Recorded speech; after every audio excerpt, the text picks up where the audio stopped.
পাঁচটা কাঁটা কি কি? হ্যাঁ, পাঁচটা কাঁটা আছে, ছটা পোকা আছে। ছটা পোকা কাম, ক্রোধ, লোভ, মোহ, মদ, মাশ্চর্য, ষড়রিপু। পাঁচটা কাঁটা কি কি? জাতি, বিদ্যা, মহতঞ্চ, রূপ, যৌবন এবচ। জাতি, বিদ্যা, মহত্ব, রূপ আর যৌবন, পাঁচটা কাঁটা আছে। হ্যাঁ, এই যে মায়েরা বসে আছে সকলে, মায়েরা আমার কথা দুঃখ পেও না কেউ। হ্যাঁ, মায়েদের বিবেচনা বোধ প্রচুর, সে আমি জানি, ও বলতে হবে। মাস্টারমশাই ছাত্রকে দিয়ে, ক্লাস ভর্তি ছাত্র, সবাইকে প্রশ্ন করছে, তোমরা বলতে পারো কি? বলে আজকে ক্লাসে একটা পরীক্ষা হবে। কি পরীক্ষা? বলে সব থেকে বড় মিথ্যা কথা যে বলতে পারবে তাকে আমার পক্ষ থেকে 1000 টাকা পুরস্কার।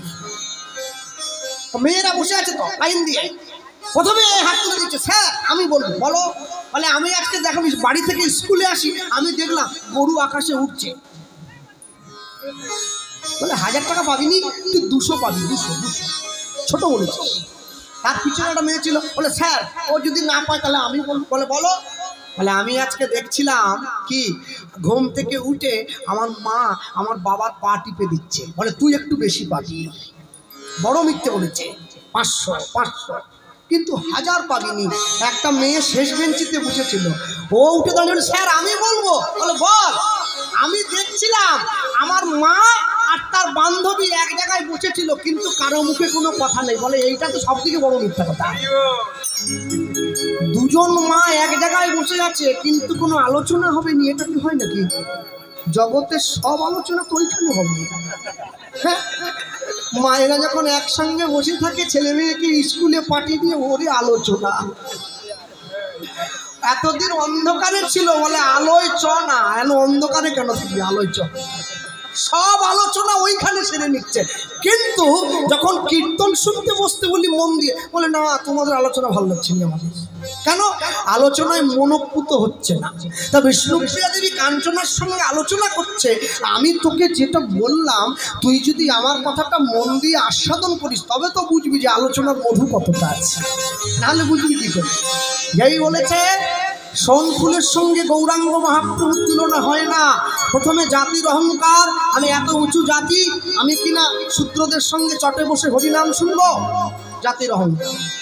তারপরে বিদ্যার অহংকার, যার বেশি পড়াশুনো আছে সে বলে আমি কোনোদিন কীর্তন শুনবো না।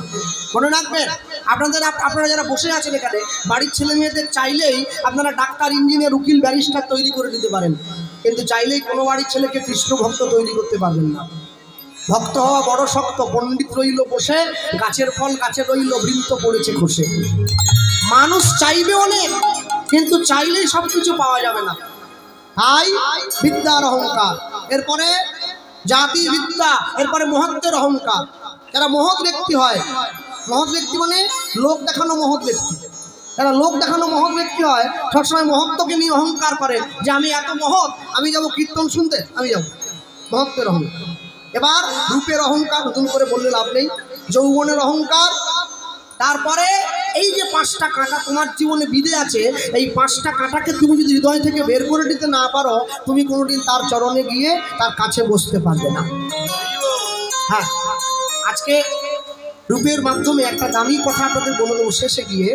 ভগবান কৃষ্ণের রূপ সর্বপ্রথম কে দেখেছে এটা বলুন, একদম শেষে গিয়ে। এখন যেই কথা বলেছে, সঙ্গে সঙ্গে বিষ্ণুপ্রিয়াকে কাঞ্চনা আরেকটা দিচ্ছে, তাহলে সোনফুলের সঙ্গে তুলনা যদি না হয়, প্রাতর অরুণ সন্তাপ অরুণ সন্তাপ প্রাতর অরুণ সন্তাপ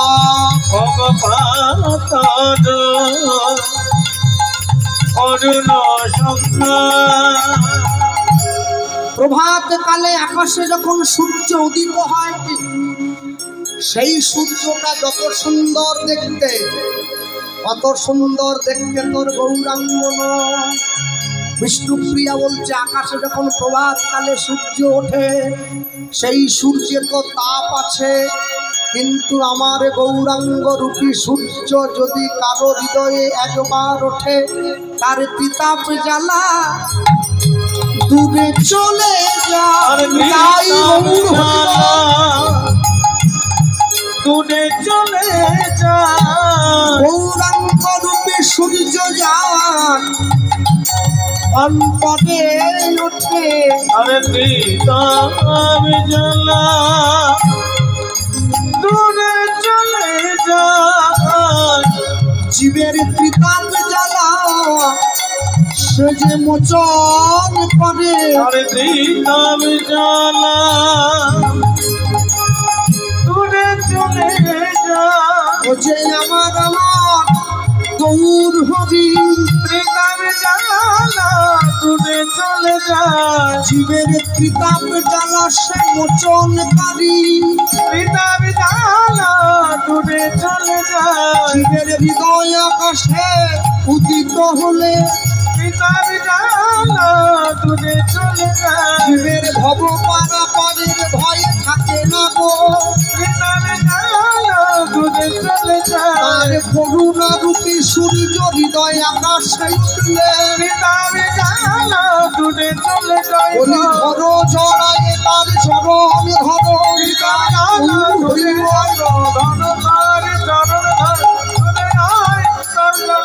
প্রীতম জ্বালা দূরে যাই গো প্রীতম জ্বালা দূরে যাই গো ওগো পাতক অরুণ সন্তান পাতক অরুণ সন্তান। আমার গুরু বাড়ি হচ্ছে নবদ্বীপ। আমি যখন প্রথম গুরুদেবের কাছে গিয়েছিলাম দীক্ষা নেওয়ার জন্য, আমার গুরুদেব আমাকে প্রশ্ন, নবদ্বীপ বলদেব মন্দির আমার গুরু বাড়ি। আমি যখন প্রথম গুরুদেবের কাছে গিয়েছিলাম, আমার গুরুদেব আমাকে প্রশ্ন করেছিল, জগতে এত ভালো ভালো লোক থাকতে আমার কাছে দীক্ষা নিতে এলি কেন? তাহলে আপনাকে আমার ভালো লাগে। তা বলছে, দীক্ষা যখন নিতে এসেছিস আমার কাছে, তাহলে আমার কথা মতো কাজ করতে পারবি? তাহলে পারবো না মানে? আপনি শুধু বলে দেখুন না, আপনি বছরে একবার আমার বাড়িতে যাবেন, আপনাকে সেবা দেবো, ভালো মন্দ খাওয়াবো, ছানা পনির টনির করে খাওয়াবো, তারপর ধুতি দেবো, পাঞ্জাবি দেবো, 1001 টাকা সঙ্গে দিয়ে দেবো, নিয়ে বাড়ি চলে আসবেন, অসুবিধা কি আছে? গুরু সেবা মানে গুরুদেব বাড়িতে এলে ভালো ভালো খেতে দেওয়া নয়। গুরু সেবা মানে গুরুদেব বাড়িতে এলে গুরুদেব যেমন নির্দেশ দেবে সেই নির্দেশ অনুযায়ী কাজ করা, তাকেই সেবা বলা। সিদ্ধান্ত অটুট বৈষ্ণব জগতে।